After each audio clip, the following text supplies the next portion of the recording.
Okay, post-trib moment number 37. Now what Silly Anderson does here is he tries to teach that the tribulation is different than the time of God's wrath. I mean, I don't know anybody that teaches this. And he talks about the pre-trib rapture being a recent teaching. Show me anybody that taught this even 100 years ago. This warped view that there's a time, a tribulation time, and then a time after that, and that there's two second comings of Jesus Christ, one at the end of Revelation chapter 6 and then one at the end of Revelation chapter 19. Please show me anybody. You talk about a recent teaching. This teaching derived from this little nut right here. So don't get excited about the rapture not being around, centuries before, which I've documented earlier that it was. Listen to some of this nonsense. Mark 13 talks about. They all line up perfectly because at the end of the sixth seal, that's where the sun and moon are darkened. And that's what the Bible calls after the tribulation. So the 7 trumpets and 7 vials of God's wrath are after the tribulation. Wrong. What he's trying to say here is that Revelation chapter 6 lines up with Matthew 24, Mark 13. And it does. But that doesn't mean that Revelation chapter 6 is chronological. Revelation, when it goes into the 7 trumpets and the 7 seals, the 7 vials, that's giving more detail into the time of the tribulation. That's giving you more things. A lot of those judgments overlap. It's not, that they are all taking place sequentially. They don't. There's a lot of them that overlap with each other. And that's a very, very detailed study. People say, oh, tell me how that works in 5 minutes or less. Well, I can't.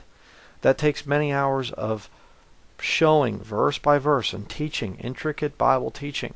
See, that's the whole thing. Let me show you a scripture here.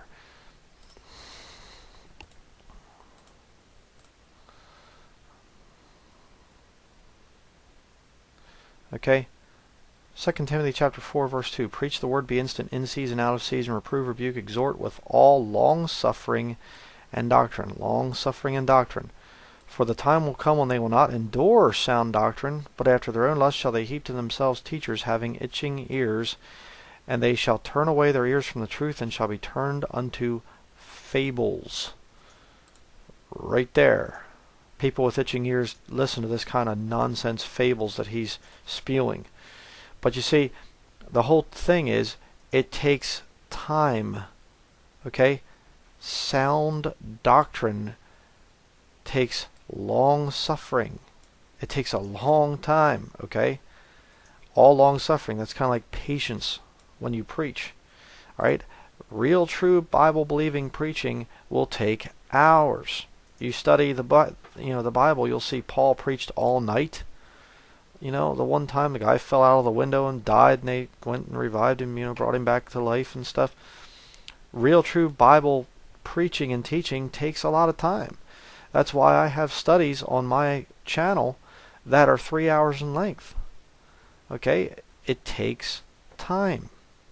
I can't just, give it to me in 5 minutes. I can't do that. Alright?